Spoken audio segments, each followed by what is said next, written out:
Toka tulivyoanza kuzunguka kote tumekutana na huyu ni mbunge wa pili. Wengine tunaweza kuwaambia, tunaweza kufika kwenye jimbo lake, tunafanya kazi, anapigiwa simu paka hafiki, paka tunaondoka. Kwa kweli inakuwa ni changamoto na msaada unakuta unaokosa, lakini mapokezi ya Mwanza ni mapokezi makubwa tuliyopata na ushirikiano tulioonyeshwa ni mkubwa. Mimi nimekuja hapa kwa ajili ya mambo matatu. Jambo la kwanza ni kuja kuwashukuru vijana hawa walioko kwenye kikundi kilichotoka kwenye wilaya ya Masasi kwenye mkoa wa Mtwara. Toka wamefika Mwanza tumekuwa na mawasiliano ya karibu na taasisi ya The Angeline Foundation ambaye ni mbunge mstaafu wa jimbo la Ilemela. Alinijulisha juu ya ujio wa vijana hawa. Na niseme tu kweli, nje na shukrani ambazo nazitoa kwenu vijana kama kikundi, nitumie tu fursa hii ya kipekee sana kumshukuru sana mama huyu ambaye ni mbunge mstaafu wa jimbo la Ilemela kwa kuona kwamba ni kwa namna gani anaweza akashirikiana na wadau wengine kupitia kikundi hiki na hatimaye wanaifanya kazi iliyo nzuri kwenye jimbo letu la Nyamagana. Jambo la pili, nje na kuwashukuruni, mimi nikuja kuwatia moyo. Ninyi kama vijana, badala ya kuchagua kuwa ombaomba, mmechagua kujitafutia kipato kwa njia halali. Na bahati nzuri mimi ni mbunge kijana, na yajua mapito yalivyo magumu kwa vijana kwenda kuyafikia malengo. Ninyi mmeonesha utofauti mkubwa sana. Ninyi si vijana ombaomba, ninyi si vijana ambao ni walala hoi, si vijana ambao mmechagua njia mbovu za kujiingizia kipato. Mimi nataka niwatieni moyo kwa kazi hii ambayo mnaifanya. Sisi viongozi na wawakilishi wenu tunawaona, taifa linawaona, na Daktari Samia Suluhu Hassan anawaona. Kwa maelezo ya aliyekuwa anawasilisha, amesema mpaka sasa mmekwisha kukarabati madawati zaidi ya 5,000. Si jambo dogo hata kidogo. Mimi nilikuwa najaribu kufanya hesabu ya haraka kwa udogo sana.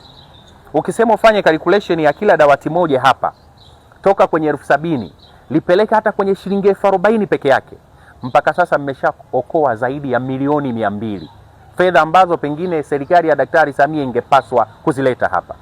Mama huyu Mheshimiwa Rais wa Jamhuri ya Muungano wa Tanzania anawekeza sana kwenye miundombinu ya elimu, ikiwepo ujenzi wa madarasa kama mnavyoona. Lakini nje na uwekezaji wa kwenye majengo, anaweka pia vitendea kazi, ikiwa ni pamoja na madawati na meza kama ambavyo tunaona hapa. Lakini tumekuwa na changamoto ya uharibifu wa hivi viti na meza kwa muda mrefu. Mimi leo kiniuliza, niseme tu kweli, nimekuja kugundua kwamba taifa na wizara ya TAMISEMI pamoja na elimu zilikuwa zinapoteza fedha nyingi sana kwa sababu ya uharibifu wa madawati pamoja na meza. Kwa sababu tunaweza tukajiuliza kwamba hivi kipindi cha nyuma hizi meza na madawati yaliokuwa naharibika yalikuwa yanaenda wapi? Maana yake yalikuwa yanavunjika. Mwanafunzi pengine watu wasio waaminifu anaondoka na nondo moja leo, kesho anavunja anaondoka na nyingine, ndio maana tulikuwa hatuwezi kuyakuta. Na mimi niseme tu, bahati nzuri niko kwenye kamati ya TAMISEMI. Kamati ya TAMISEMI ambayo ndiyo mmiliki wa shule zote za msingi na sekondari. Nataka niwahakikishie ninakwenda kulifikisha wazo hili la kuwasaidieni kwenye kamati. Haya mlioyafanya mkoa wa Mtwara, haya mnayoendelea kuyafanya kwenye mkoa wa Mwanza, jimbo la Nyamagana na jiji letu la Mwanza, mimi binafsi kama mjumbe wa kamati ya bunge ya kudumu ya tawala za mikoa na serikali za mitaa, ningetamani myafanye kote nchi nzima. Mmezungumza vizuri sana, mna kikundi, lakini kikundi chenu kimekuja Mwanza kwa ufadhili 100% wa Mheshimiwa mbunge mstaafu wa jimbo la Ilemela, mama yetu Angelina Mabula. Ombi ambalo mimi nakwenda kuliwakilisha, jambo la kwanza ni kwamba kikundi chenu kama hakijasajiliwa kisajiliwe. Lakini kikishasajiliwa, nina imani uchakavu wa viti na meza karibia shule zote nchi nzima upo.